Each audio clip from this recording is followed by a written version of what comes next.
Gostaria que todos os irmãos abrissem, visto que hoje é um culto de doutrina. Eu não sei a forma como Deus vai se revelar para você. Uma vez eu preguei no lugar e reuni algumas pessoas. Isso foi que Deus falou, e cada uma recebeu aquilo que Deus tinha revelado para ela. As coisas de Deus, elas são tremendas, irmãos. São tremendas.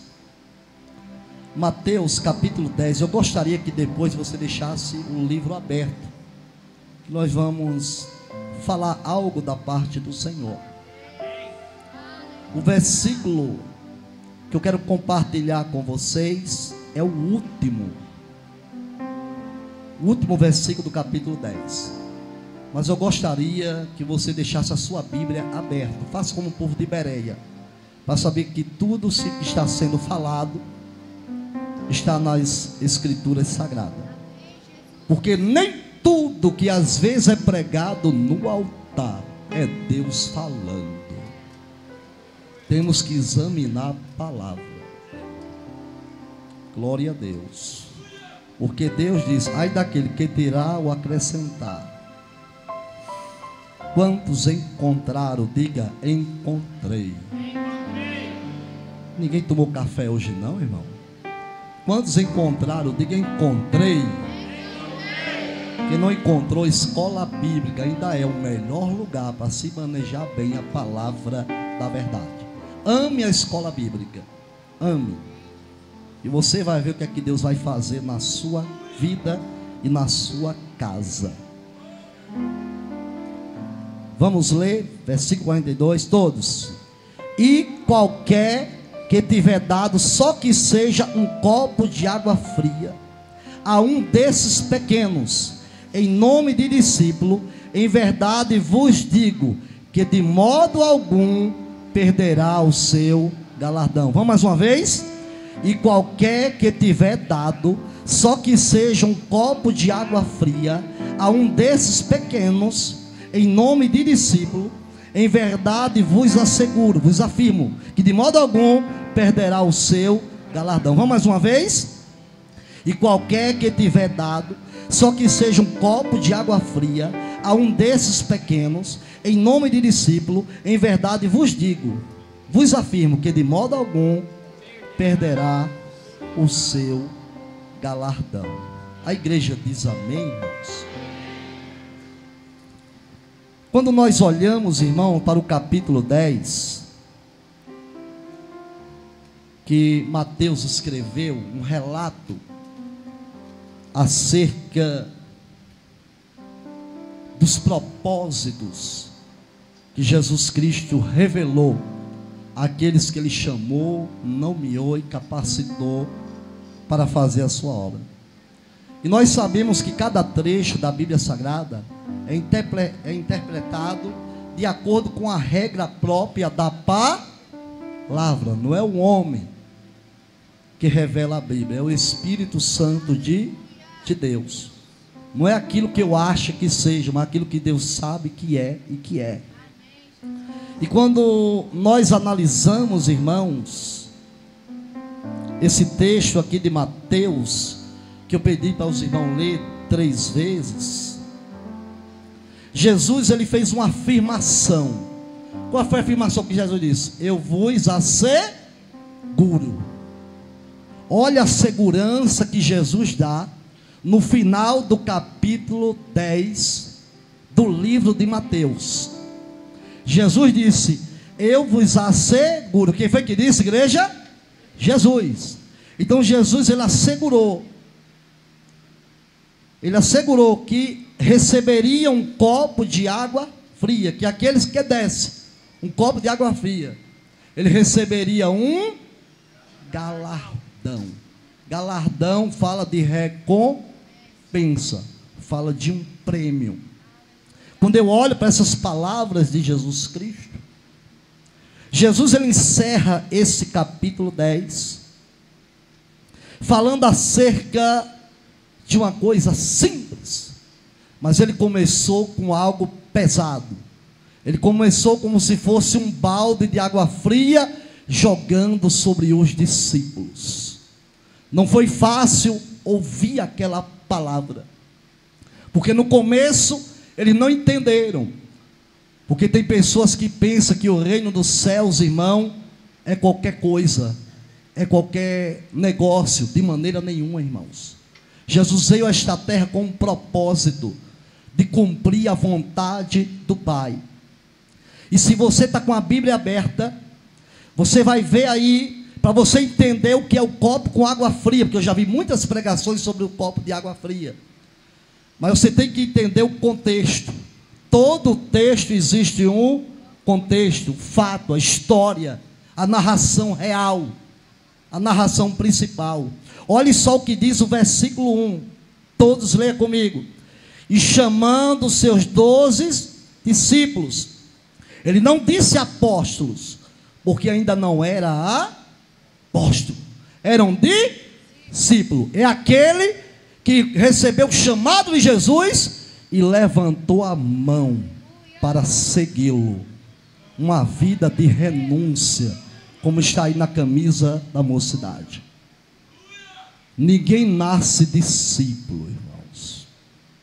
Ele pode ter chamada para ser discípulo, como Deus disse ao profeta Jeremias: eu te chamei, te consagrei para ser profeta. Para ser profeta, cabia ele abraçar o projeto que Deus tinha para ele. A chamada Deus faz, é Deus que vai ao encontro do homem. Olha só o que diz aqui: e chamando seus 12 discípulos, deu-lhe o poder sobre os espíritos imundos, para expulsarem, para curarem toda enfermidade. Todos o que, irmão? Enfermidade e todo o mal. E diz aqui, irmãos, que naquele momento ele falou o nome de cada um deles, que o próprio Mateus escreveu como apóstolos. São esses: Simão, Pedro, que sempre Simão, irmão, sempre é narrado em primeiro. Pense, Pedro sempre foi narrado em primeiro, nas páginas contundentes. Depois ele fala sobre quem, irmão? André, seu irmão. Tiago, filho de Zebedeu. João, seu irmão. Filipe, Bartolomeu, Tomé, Mateus, o publicano. Tiago, filho de Alfeu, o Lebeu, apelidado de Tadeu. Simão, o Zelote, e Judas Iscariote, aquele que traiu Jesus. Quando nós olhamos, irmão, para esse texto, para nós entendermos acerca o que é um copo com água fria, nós temos que ler do capítulo 1 em diante. Aí você vai entender porque Jesus terminou falando acerca do copo com água fria e acerca do galardão. Porque estamos vivendo, irmãos, em uma época, no século 21, que não é diferente da época, como nosso pastor tem pregado, não é, irmão? As pessoas são outras, mas o cenário é o mesmo. As pessoas mudam, geração vem, geração vai, mas o cenário é o mesmo. Até Jesus vir buscar aqueles que morreram, serão ressuscitados, e a sua igreja que está sobre a face da terra. Estamos vivendo o século 21, onde o ser humano, irmãos, ele quer ser o centro de todas as coisas. O ser humano, irmãos, ele quer, o ser humano sente, o ser humano deseja. Eu mesmo, irmão, sinto dificuldade às vezes. Nós que dirigimos igrejas, os pastores, presbíteros, diáconos, que tem uma ação pastoral, às vezes a gente passa 40 minutos, 50 às vezes, conversando com alguém, ensinando acerca da palavra, mostrando a verdade, e no final de tudo, ela diz: olha, pastor, eu compreendo, mas não é bem assim. Diga misericórdia. Eu não entendo a palavra desta maneira. O homem, irmão, está querendo se tornar o centro. Olha só, a Bíblia nos fala de um Deus que está no centro de todas as coisas. A Bíblia não ensina acerca disto, que o homem é centro. Não, Deus é o centro de tudo. A Bíblia diz que nós servimos a um Deus que Ele é todo poderoso. Ele não é poderoso, Ele é todo. João Batista, olha, tem alguém que é mais poderoso do que eu, e esse não batiza com água, batiza com o Espírito Santo e com fogo. O nosso Deus é um Deus soberano. Ele está acima de todas as coisas. O nosso Deus é quem governa.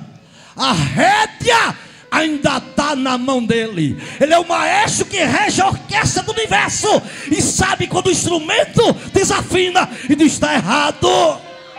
Alá de Camaste.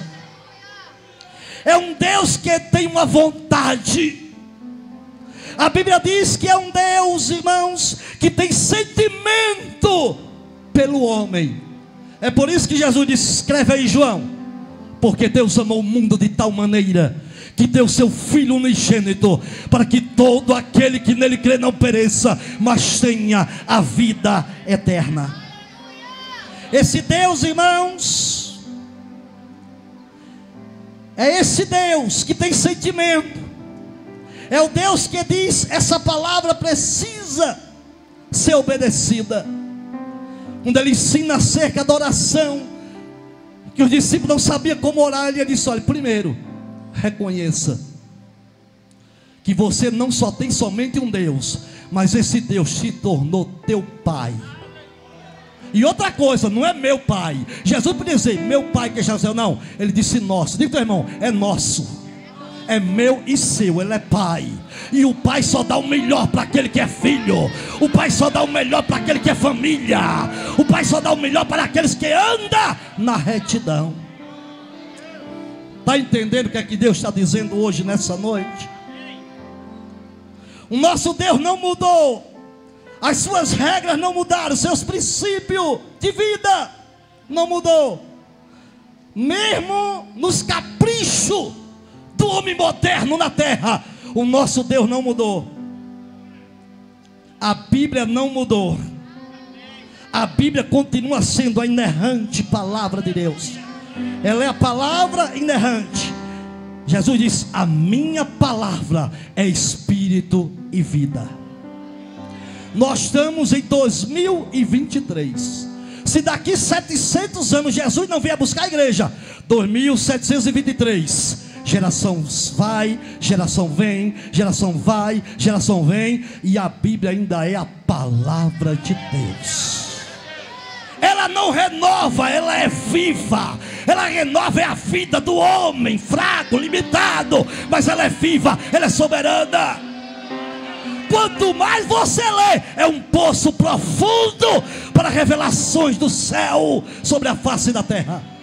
Olha teu irmão, ele está lendo a Bíblia, meu filho, ou está lendo historinha, ou está olhando contos. Não, a Bíblia é a verdade de Deus na terra. Levanta a tua mão e diga amém. O capítulo 10, irmãos, parece que é um balde de água fria. Você pode dizer, por que, pastor? Porque Jesus começa dizendo aos seus discípulos sobre que ele queria um discipulado radical. Diga, um discipulado radical. Origem, diga origem, de raiz. Porque quem tem origem, quem sabe a origem, quem tem raiz, não tem vento, não tem tempestade, não tem nada que tira você da presença desse Deus lindo e desse Deus poderoso. Possa ver aqui, irmão, no capítulo 10, versículo 1, que Jesus naquele momento, irmãos, ele fala, e ele nomeia, ele faz a chamada. Jesus chamou esses homens, deu autoridade a eles, sobre o que, irmão? Primeiro, sobre os espíritos. Olha só, irmão, Jesus chamou eles e deu autoridade sobre os espíritos impuros, curar todo tipo de doença. Esses são nomes dos 12, e ele revela cada um deles. E ele já começou a fazer o que, irmão? Dando autoridade. Irmão, só quem dá autoridade é quem confia. Olha para o teu irmão e diz assim: Deus acredita em você. Alguém não pode acreditar, presbítero Jame, mas Deus acredita em você. Olha teu irmão, meu irmão, não desista, porque Deus acredita em você.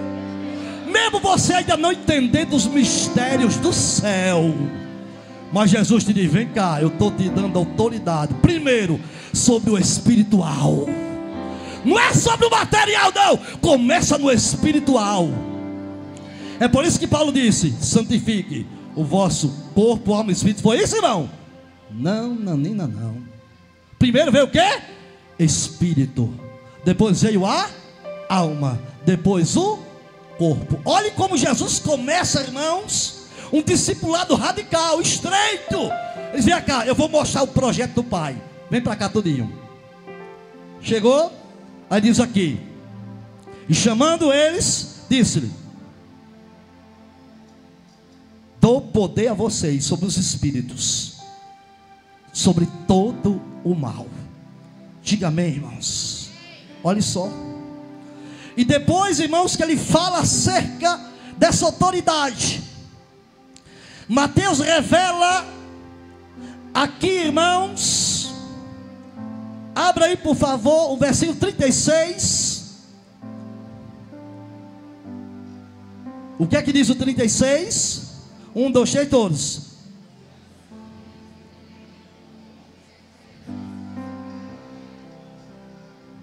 Aí Jesus começa agora a estreitar, diga, a estreitar os acontecimentos. Olhe só como o nosso Deus, ele é lindo. Primeiro ele deu o que, igreja? Autoridade, diga, autoridade. Depois ele estreita, ele fala acerca de segui-lo, ele fala acerca de andar com ele, ele fala acerca de uma vida de renúncia. Olha só, ele estreita a comunhão. Ele diz aqui que não tomar sua cruz e me seguir não merece, não vai dizer coisas como se você ama mais o pai, ama mais a mãe do que a mim. Olha só o que diz aqui, irmão, leia por favor. O 36, 17: assim os inimigos do homem serão seus familiares. Quem ama o pai ou a mãe mais do que a mim, não é digno de mim. Quem ama o filho ou a filha mais do que a mim, não é digno de mim. E quem não tomar a sua cruz e não seguir após mim, não é digno de mim. Olha só, irmão, Jesus ele estreita, deu poder sobre ele e depois estreitou.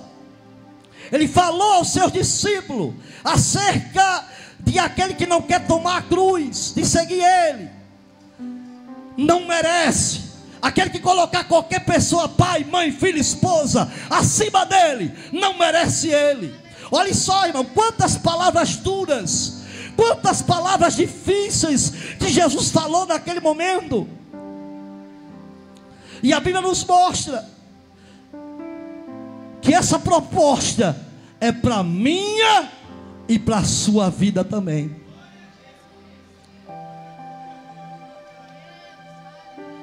Pastor, por que o senhor diz que é o discipulado radical? Por que, irmão? Porque ele nos chamou para uma proposta radical, de raiz, de origem. Mudança de vida, irmãos, é um discipulado radical. É um discipulado também que apresenta os desafios. E eu anotei aqui, irmãos, alguns desafios radicais que Jesus propôs a cada um deles. 7 compromissos, diga comigo, 7 compromissos radicais, 7 responsabilidades que ele cobrou aqueles 12 homens e que ele cobra também para nós, umas delas a nós, porque uma serviu para aquela época. Olha o que diz, irmãos, ele aos 12. O primeiro compromisso que ele diz aqui na sua palavra. Olha aí Mateus capítulo 10. Olha o que ele diz. Olha o que ele revela aos seus discípulos. Olha o que ele fala aos corações de cada um daqueles que estava com eles. Versículo 5.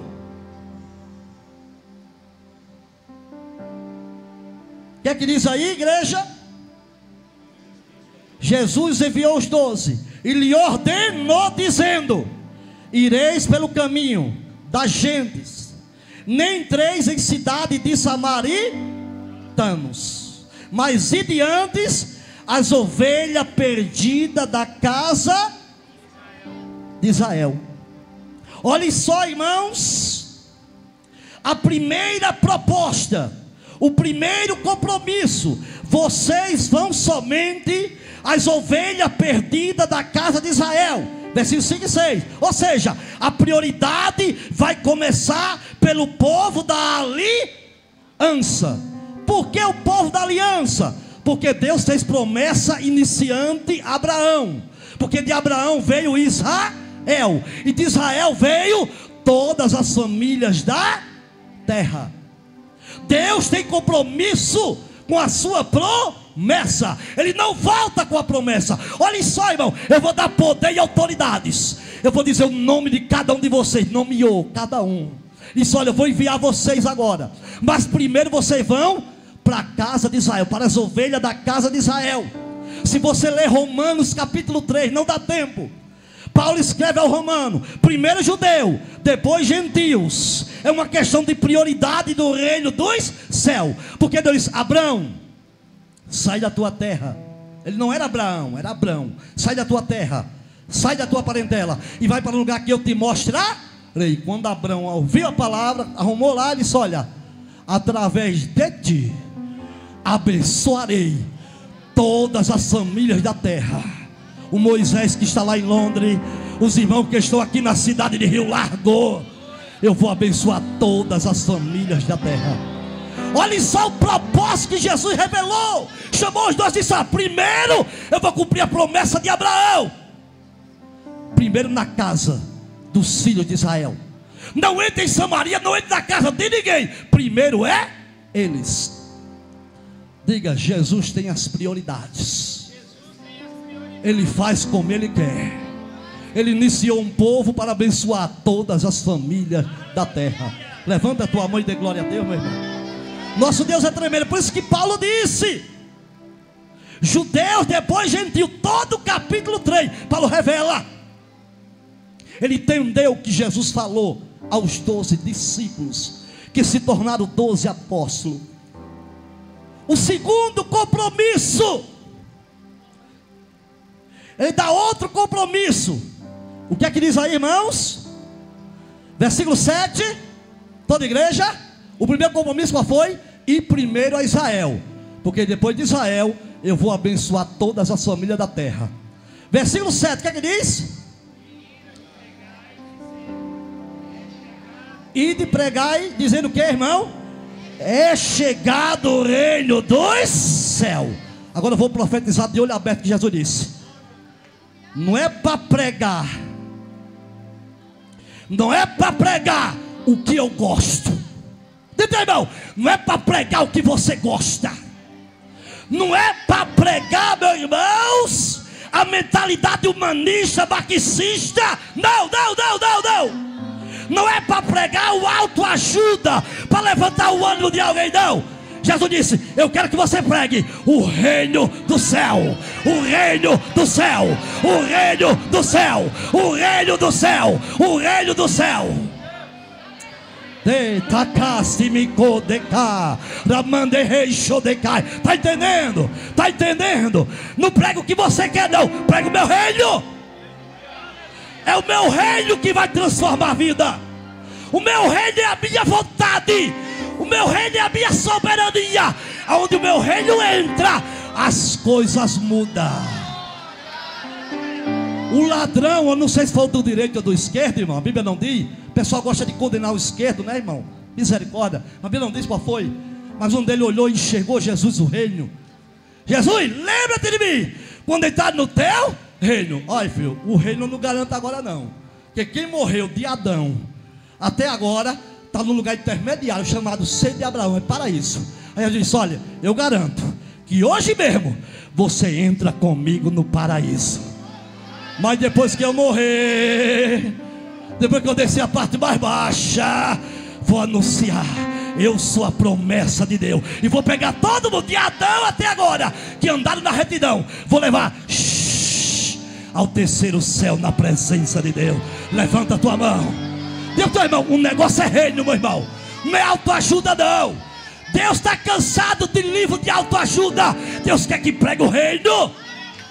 O reino é comida, é bebida, é alimento espiritual. É maior do que todas as coisas da terra. É o reino. Primeiro, as ovelhas de Israel. Depois para o gentio. Agora tem um segredo. Qual é, Jesus? A gente vai falar o quê? É o reino, irmão. Diga, irmão, é o reino. Fale sobre o reino. E Deus vai abrir a tua boca. E milagre vai acontecer. Levanta a tua mão. Irmãos, Jesus mandou pregar o evangelho do reino. O interessante é que depois que pregou o evangelho do reino, porque o Messias seria iniciado, o reino de Deus aqui na terra, através de milagres. Porque os rabinos de Israel utilizariam uma confirmação de que ele era o Messias. Porque lá em Mateus capítulo 24, Jesus falou que depois dele surgiriam várias pessoas, vários falsos cristos, mas a credencial começava através de milagres, 7 milagres messiânicos, e um deles era a cura. Aí já disse: vocês vão pregar o reino do céu. E qual foi o terceiro, irmão, que ele falou aqui? Pregar o reino dos céu. E depois do reino do céu, o que é que diz a Bíblia, irmão? Bora? Espera aí, ele disse o que no versículo 8? Parou aí. Olha teu irmão. Cure os enfermos. Não é possibilidade não. Cure os enfermos. Cure os enfermos. Olha só. Curar os enfermos, limpos, leprosos, ressuscitar mortos, expulsar demônios. E fazer isso pagando. Não, irmão. Pastor, eu prego, mas para Jesus batizar tem que me dar um dinheiro a mais. Existe isso, irmão. Pastor, o senhor quer cura? O meu cachê é tanto. Olha o teu irmão assim: para trás de mim, Satanás. Porque o evangelho do reino é de graça. O evangelho é de graça. Não se cobra, não estoque, não envolve charlatismo. É fazer de graça. Não é hábito de riqueza, não. Não é riqueza do evangelho, enriquecimento ilícito, não. É de graça. O evangelho é de graça. O evangelho é de graça, mas a graça foi paga pelo sangue derramado na cruz do Calvário. Aí os discípulos: eita, o negócio apertou. Me deu autoridade, mandou ir primeiro para Israel, depois para os gentios, depois disse a mim que é para pregar somente o reino. Não é bababá, nem disse menino, não é visão. Ninguém dirige igreja nem por visão, nem por revelação. É pela palavra. É o reino dos céus. É a palavra. Depois ele disse: olha, cure os enfermos. Agora tem uma coisa: você vai fazer de graça. Jovem, geração futura de Jesus Cristo até a vinda, diga para o teu irmão: faça de graça. Porque o preço foi alto que Jesus derramou ali na cruz do Calvário. Não faça charlatismo com a unção de Deus, com a graça de Deus. Não. É de graça. É de graça. É de graça. É de graça. Mas claro, a gente vai trazer alguém para pregar, paga passagem, né, irmão? Abençoa. Abençoar é uma coisa, mas cobrar não. O evangelho é de graça. Entendeu, irmão? É de graça. De graça recebeste, de graça dás. Agora o negócio é o reino. Não prega o que você quer, pregue o reino. O versículo 9 continua o desafio. O que é que diz o versículo 9? Não possuis ouro, nem prata, nem cobre em vossos cintos. Olha só, ele continua o discurso. Ele fala sobre os preparativos para anunciar o reino. Jesus disse que a viagem missionária não faça nenhum preparativo de coisas, porque quem te chamou foi eu. Quem vai te abençoar sou eu. Quem vai suprir as tuas necessidades sou eu. Quem vai abençoar a tua casa sou eu. Quem vai abençoar a tua empresa, o teu comércio sou eu. É eu, sou eu que vou te abençoar. Não fique preocupado que vai levar ou que não vai levar. É eu quem cuido da tua vida.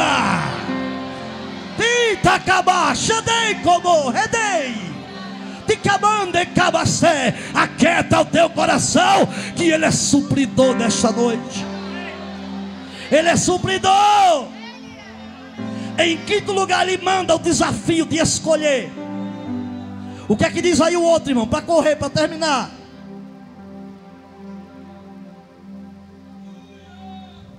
Versículo 11. O que é que diz?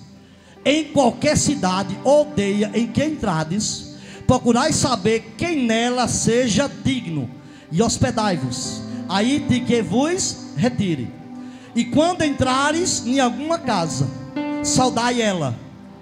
E se a casa for digna, desça sobre ela a vossa paz. Paz seja convosco. Mas se não for digna, torna a paz de volta para vocês. A quinta compromisso que ele fala, ele manda o desafio de escolher as casas. Escolha as casas. Nós vamos entrar nessa rua. Eu não vou dizer, entre na rua tal. Não, você não é robô. Diga, irmão, você não é robô. Os propósitos de Deus já são desígnios. Anjo Gabriel, vem cá. Capítulo 1 e 26 do livro de Lucas. Vem cá, Gabriel. Pois não, Senhor. Hoje é o 6º mês.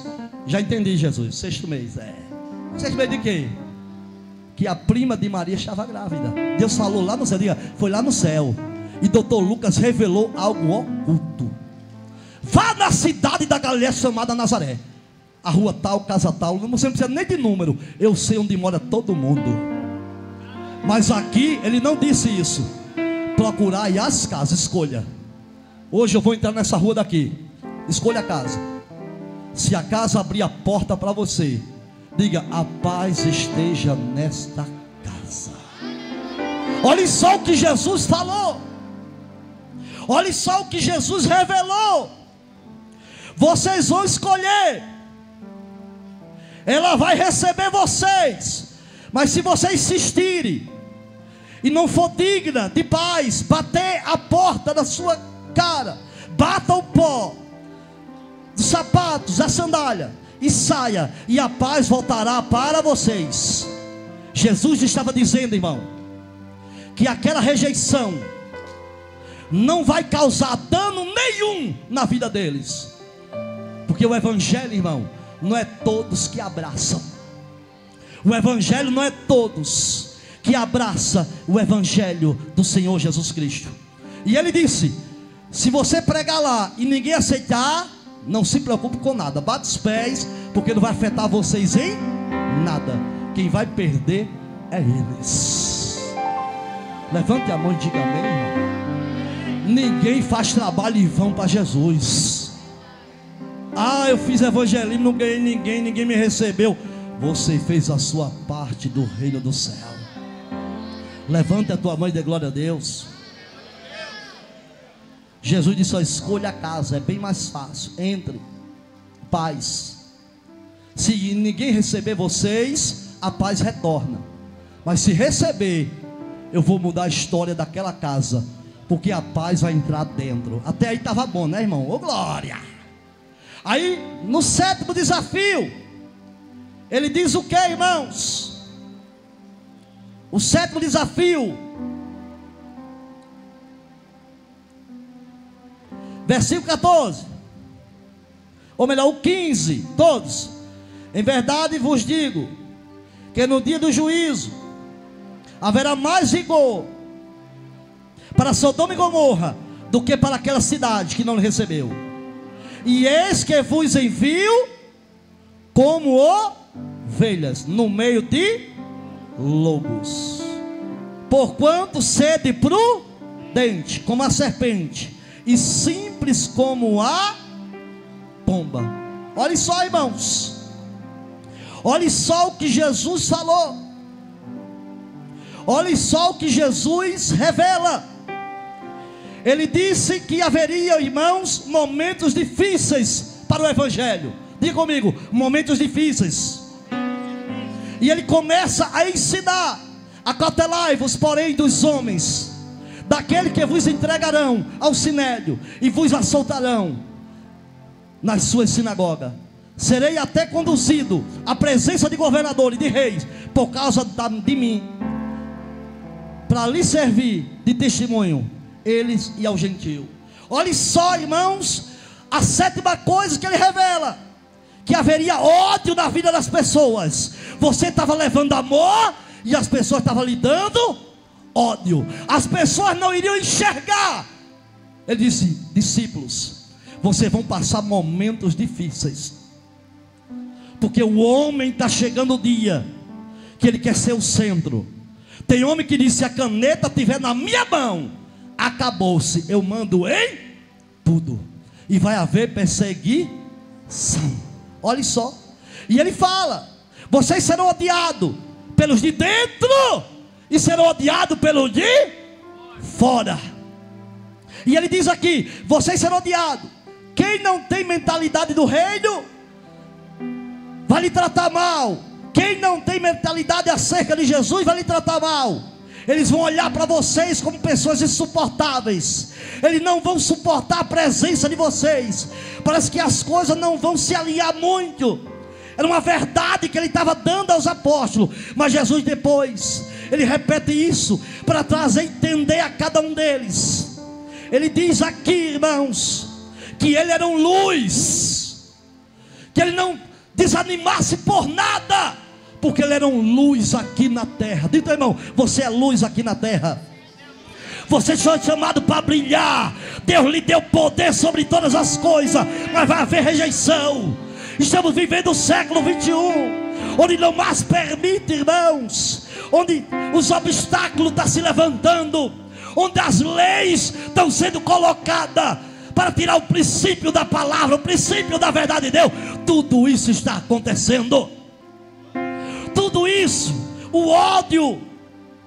A gente leva paz e amor e os homens levam ódio. Jesus disse: vocês vão ser odiados pelos de fora, pelos que ainda não têm a mentalidade. Vão dizer mentira contra você, vão lhe caluniar. Alguém vai dizer: olha, eu vi ela dizendo isso, eu vi ela dizendo aquilo. Jesus estava dizendo: mas vocês vão ser odiados também pelas autoridades. Versículo 17: acautelai-vos, porém, dos homens, porque eles vos entregarão ao sinédrio. Fala sobre governador, fala sobre tudo, fala sobre autoridade. Diga: autoridades. Pessoas que estão no poder e acham que tem poder sobre a igreja, mas não tem poder sobre a igreja. Mas Jesus disse que a perseguição vem, a perseguição se levanta. E naquele momento, irmãos, Jesus estava dizendo: olha, vai haver leis, vai haver decretos, que vai haver estatutos, que vai tentar tirar vocês, de impedir vocês. Não é novidade isso que está acontecendo aqui no Brasil. Versículos 17 e 18 fala sobre isso. As autoridades estarão perseguindo a igreja, perseguindo os discípulos, vão perseguir eu, vão perseguir você. O mundo está aí, irmãos, abraçando as coisas da terra, as coisas terrenas. Nós vemos aqui o que está acontecendo, como está acontecendo na China, no Afeganistão e em muitos países sobre a face da terra. Como a nossa irmã falou aqui, irmão, sobre a Europa. Não é fácil pregar mais o evangelho, as leis estão aí, mas Deus conta com um discípulo radical, que tem autoridade, que tem a chamada, que tem o reino do céu na vida, que não tem medo a nada. É porque Jesus disse: aquele que me negar diante, ele diz lá na frente, aquele que me negar diante dos homens, eu negarei diante dos meus anjos, na presença do meu Pai. Jesus fala esse evangelho radical, sobre a perseguição, sobre o ódio. Versículo 21 e 22 ele disse que a nora vai se levantar contra a sogra. Olha só, irmãos, a gente já vê isso há muito tempo. As famílias, olha o que ele revela no versículo 38 e 39, 32 e 33. Confessa Jesus diante dos homens, publicando, dizendo: sem negar, sem ser agente secreto. Diga para o teu irmão: não seja um agente secreto aqui na terra. Crente não se esconde de ninguém. Crente não se esconde de ninguém. Obadias chegou para Elias. Eita, Elias, tu é doido, tá aqui, vão te matar. O governador quer matar você, Jezabel quer matar. Quero saber não. Não é com Jezabel não, é com o marido dela, Acabe. Não, eu escondi. Eu cavei uma cova grande aí, 2 covas, escondi 50 ofertas na caverna e mais 50. Quer se esconder? Não. Se esconder não resolve problema. Quem tem o reino do céu, ele encara as coisas. Quem tem o reino do céu não tem medo da morte. É por isso que renúncia é pegar a cruz. Cruz, irmão, fala de morte. Cruz fala de dificuldade, de luta. Eu não nego a minha cruz de Cristo por nada. Eu não nego. E Jesus diz aqui, o 38 e 39, ele disse: são decisões radicais. Tomar a cruz, segui-lo, negar a si mesmo. É preciso morrer pelo Evangelho. E no final, irmão, olha, Jesus disse: eu vou terminar a mensagem. Jesus disse: vai, Jesus. Eita, a última mensagem vai ser pesada. Tem uma coisa: vocês receberam muitas coisas, mas eu vou dar algo para vocês. O que é, Jesus?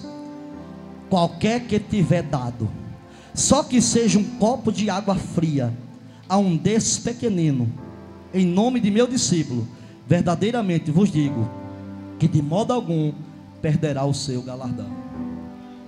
Era Jesus dizendo hoje: olhe, as empresas multinacionais, internacionais, você tem que atingir uma meta. Sim ou não, irmão? Para poder ganhar prêmio. É ou não é? Mas o reino do céu é diferente. E outro irmão, o reino do céu é diferente. Baixa somente um copo de água fria, alguém dá para um discípulo meu, o prêmio é grande. Está entendendo? O negócio é radical, discípulo. O negócio é reino. O negócio é verdade. Não quero ninguém disfarçado aqui no meio. Eu quero verdadeiros homens e mulheres que preguem o reino, que andem na minha presença, que botem a mão dos enfermos e cure, que pregue a minha palavra. Doa a quem doer. Quem tiver caneta, não tem caneta, eu ainda estou no centro, eu ainda mando, eu ainda controlo todas as coisas. A igreja fica em pé, deu glória a Jesus nessa noite, irmão. Jesus termina com uma coisa simples, pastores. Jesus termina com uma coisa simples, porque as coisas pequenas para Deus é grande. Irmão, uma coisinha só que alguém faz por você, por um discípulo, Jesus disse: eu vos asseguro que o galardão vai ser grande. Quem crê que está vindo galardão grande? Quem quer que família vai ser impactada depois desse culto, através dessa palavra? Porque você não vai pregar mais alta ajuda, não. Você vai pregar o reino do céu. Lá no Facebook, no Telegram, no Instagram, você vai pregar o reino do céu. Você vai mostrar que Deus é soberano. Pode estar em pé quem quiser, Deus ainda faz rei comer capim e dizer que Ele é santo e Ele é poderoso. E eu disse: olha, discípulo, é muita coisa, mas quem der um copo de água fria vai receber galardão grande, porque o copo de água fria vai saciar a sede de vocês. Esse copo de água fria é generosidade, é coração aberto. E você, quando pregar a minha palavra, mesmo em meio à luta, você vai sentir alegria, vai sentir gozo, porque alguém vai abrir a porta, vai te dar um copo de água fria. Esse copo de água fria, você vai ver o milagre que Deus vai fazer nesta casa. Ira baixando como decai. Dei como redeixo decai. Fecha os teus olhos agora, irmão. Fecha os teus olhos e adora. Olha Jesus dizendo: eu chamei você, eu nomeei você, eu te dou autoridade para expulsar demônio. Você vai pregar agora para todo mundo na terra. Para todo mundo na terra. E você vai pregar o meu reino. É o meu reino. Eu vou abrir porta, eu vou batizar com o Espírito Santo, eu vou renovar, eu vou curar, eu vou fazer coisa grande. Adora. Alguém vai injuriar, alguém vai te odiar lá na escola, alguém vai te odiar lá na faculdade, mas não vai faltar água fria, Não vai faltar água fria, não vai faltar refrigério. Levanta a mão e adora. Recebe, recebe. É de graça, é de graça. Eu prego de graça, eu levo a palavra de graça. Adora, adora, adora. Adora, igreja, adora, adora, adora. Adora por um minuto e diga: o negócio é reino. O negócio é reino.